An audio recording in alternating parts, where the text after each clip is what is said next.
Hey, welcome back. It's me, Vince Mancuso, and today I'm going to do a demo of Project One. Okay, so before you do anything, right? First thing, here's my 14 by 17 page. I've got it horizontal because that's how I want it. In the bottom right hand corner, make sure you put Project number 1, your full name. Make sure I can read it. Then you put D1. Then your day and time. For example, if it's Thursday at 12, you put TH12. And then you put fall 2020. And then you put your professor's name, which in this case is me, Vince Mancuso. All right. So now I've got my page set up. I'm ready to go. So what's my exercise? Project 1 is going to be nothing but a minimum of 150 cubes in space, in different positions, in line. Okay? So here I go. The recorder is timing me, so we'll see how long I take to fill up this page. Right? So I'm drawing my first plane. Okay? And notice how I'm trying to be very decisive in my strokes, right? There's my first cube, and there's my beginning of another plane, and now I'm gonna come across this way, and obviously you can see I'm sort of starting to take them back in space.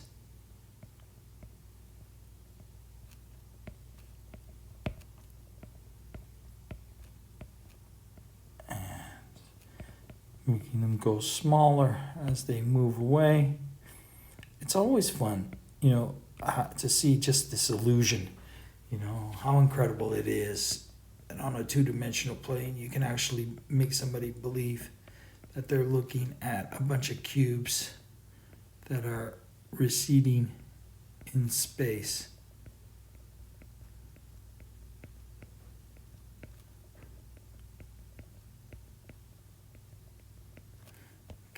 Draw that.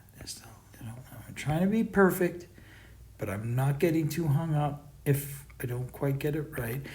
This is a sketch. I want it to have a sort of a loose, kind of drawn feel.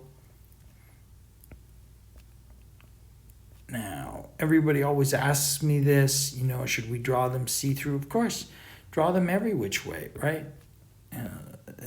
What you're doing here is by drawing a cube, you are just practicing. You're just trying to develop control and accuracy through repetition. Okay, so being able to see through it is just as important as being able to draw it solid, right? And to keep twisting it around compositionally and making it look like they're believable cubes. This is what we're after. Right? You're drawing quickly. You're not getting too precious with it. You correct as you go along. You're trying to improve each cube so that it comes off perfect right off of the first decisive strokes. Okay? And you just keep going. Keep filling up that page, right? More is best. Don't stop, okay? This is something that you should practice on a regular basis, just getting that structure correct, seeing through it, coming around it, going behind, pushing them back in every which way you can. Right? And I just kind of like to let the composition go. I mean, some people sit and they kind of figure out complicated things. That's not really the point. The point is like drawing a lot of cubes, trying to draw them in various perspectives correctly, making it look like you're in a cluster of cubes in space. And really, that's the exercise. Just by repeating this and practicing this, you start familiarizing yourself with a very significant form, the cube, which is the segue into all the other forms, like the cylinder and the cone and the pyramid, and multiple structures, how to divide it, how to proportion it, and you just keep rolling. Just keep rolling. Okay? And really, the best thing you could do when you do this exercise is set a time clock. And do not work any more, than 3 hours, right? That's all you need. You should be able to do this in less, okay? The idea is, by working fast, you develop a kind of confidence and a decisiveness in your decision making. You get the idea across, and you're doing it as quickly as you possibly can, creating the most complex drawing you can conceive of at that time, okay? Do 100 of these exercises and keep playing around with ideas and compositions, and you can make very beautiful, complicated looking pages of cubes, if you like. But again, this is just an exercise for us to sharpen our understanding on how to draw cubes in space. Okay, this is what we're doing here, so that we can understand how to maintain the necessary criteria of convergence with parallel lines when we're creating a three-dimensional form, and become proficient, fast, and accomplished.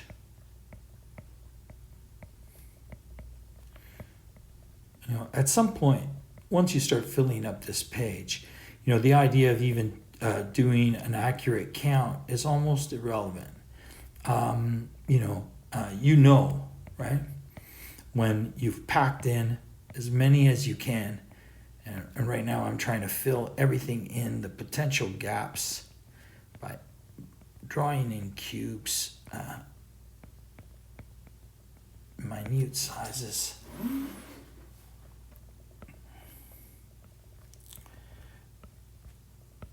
And it's almost like creating a cubistic, a cubist work of art.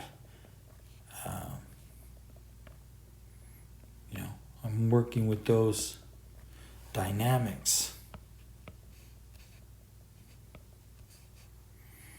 And let's keep going in here.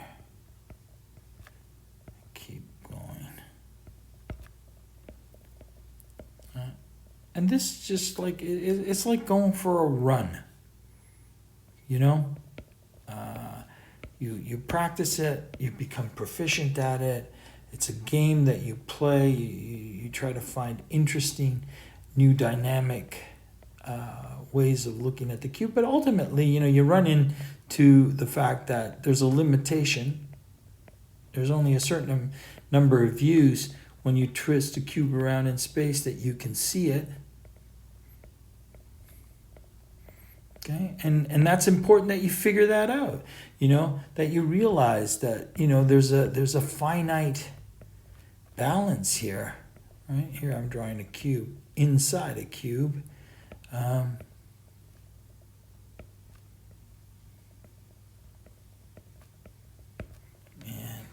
for the heck of it, I'll draw the roof and come across so that you can see it inside. I'll draw this one over here. Come that and that. Let me shorten that plane in there. And now, if I cross here and cross there, I am going to draw a cube floating inside of that bigger one.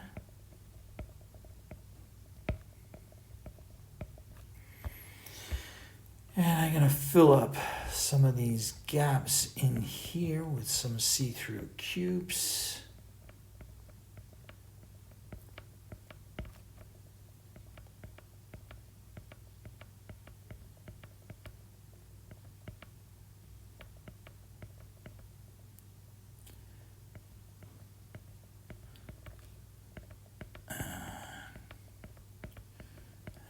Just keep getting into the rhythm,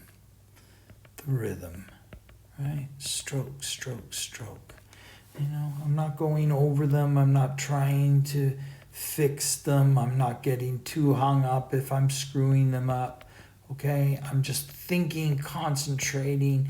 I'm trying to be perfect, but I know that I'm not. I'm going to make mistakes. I'm going to fatten up my line now a little bit because I'm going to bring some cubes here into the foreground.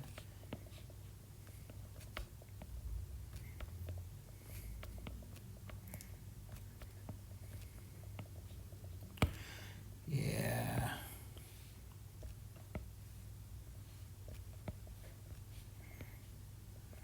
That's right.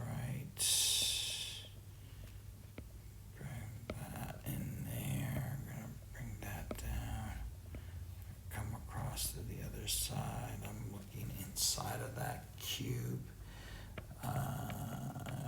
Drop another one in there. Notice how by thickening the line, the cubes that are drawn with the fatter quality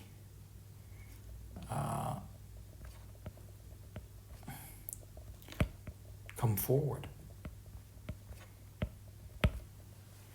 Now, you see, that is starting to look like a lot of cubes. And that's exactly what I'm looking for. All right? The idea of the 150 minimum is there to know that this is not about just drawing 10 cubes. This is about filling up the page. This is about repetition. It's about reps. It's about overlapping. It's about scale. It's about doing large and small. Right? It's about creating the illusion of depth, right? And this is exactly what I've done. It's like I've created this illusion that there's this cluster of cubes that seem to go all the way to infinity, right? Or as far as my eye can see in space.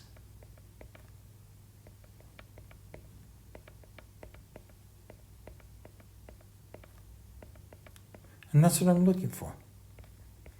Okay? I'm looking for a page full of cubes, just like that. All right? That's project one. If you can give me something like that, and it feels like you've given me all the cubes in the universe, and you've jammed them all up in a space, and they're all moving at me from every direction, then you're going to get an A. That's the goal. Project one. Give it your best shot, have some fun.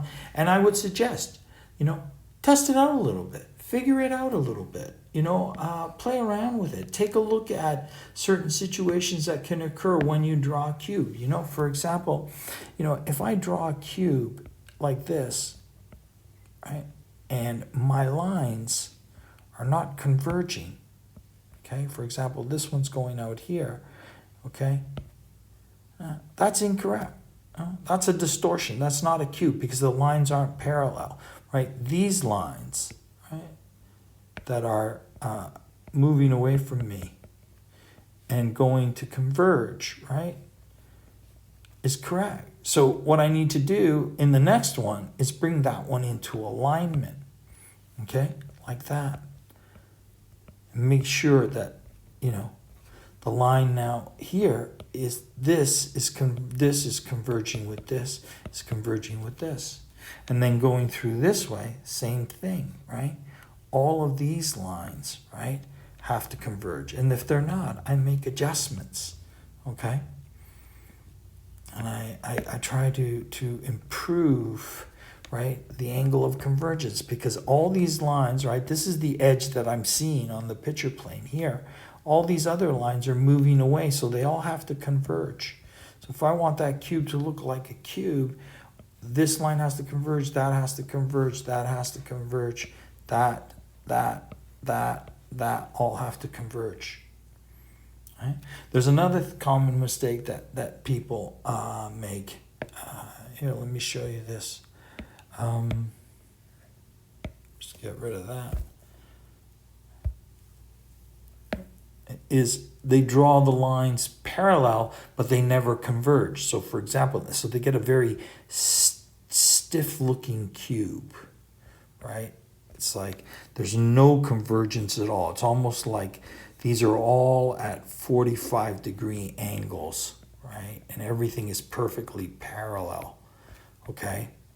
That's not correct either, right? Because that isn't what happens in real nature, right? If these lines stay parallel, right, and they're all at a constant, let's say, 45-degree angle, 45-degree angle, 45-degree angle, okay? This is called, I think it's isometric perspective, okay? And you don't want that either. You know, you want to make sure that the lines converge towards each other, okay, as they go into the distance, okay? They have to meet somewhere in space, okay? That's what you're after. That's what happens when you're looking at everything, even when it's very subtle in nature, you're getting convergence, okay? If it's moving away from you, it has to converge, okay? These lines are converging down this way. These are converging that way. These are converging this way, okay? They're all going to meet somewhere in space. They're all going to meet somewhere in space. They're all going to meet somewhere in space, okay? This is what you're trying to master, right? And it's a subtle thing. You go too much convergence and it's distorted. If there's too much divergence, it's distorted. Right? If they're parallel, then it kind of looks right, but it looks kind of stiff and not natural, right? Your eyes can tell when you see it, right? This is what you're after. Give it your best shot. I look forward to the results. Thank you very much.